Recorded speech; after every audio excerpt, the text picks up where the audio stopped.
teple ya. Ne yapıyorsun?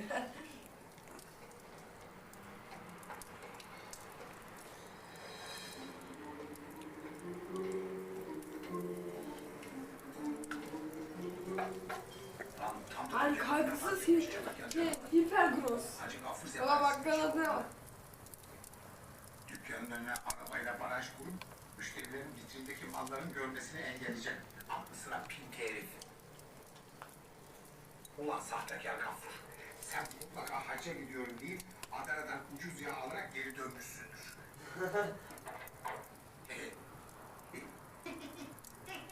Hacı Gafur'un el frenini indirip biraz aşağı kaydırayım da morarsın zübük. Benim vitrinimi kapatacak Hacı Gafur Dağrısın dükkanından çıkmadı. Salak şimdi hapishane. Araba da fena değilmiş hani. Allah'ın izniyle Hacı'yı iflas ettirip bakkal zincirini genişletirsem bunun sıfırından çekerim altıma. Bunun sıfırından mı? Buyur oğlum, kim tutar seni? Aslında arabayı Gafur'un bakkalın önüne götürmek var ama kullanmasını bilmiyorum ki.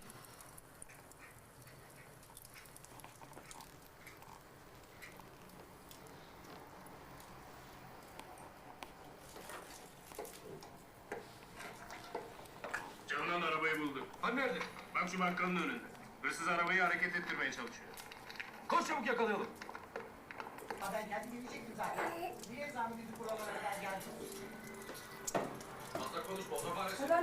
Ama ben otoparisi. Sus, onu araba çalmadan düşürseydin.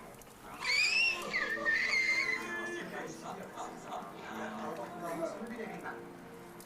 Bunu komiserime anlatırsın. O otofarileriyle Cevizer gibi talk show yapmaya bayılır. Ve senin hayat hikayeni komik bir şekilde. Ben hırsız değilim. Arabayı vitrini kapamasın diye biraz aşağı kaydırıyorum. Şimdi biz senin hayatını kaydıralım da gör.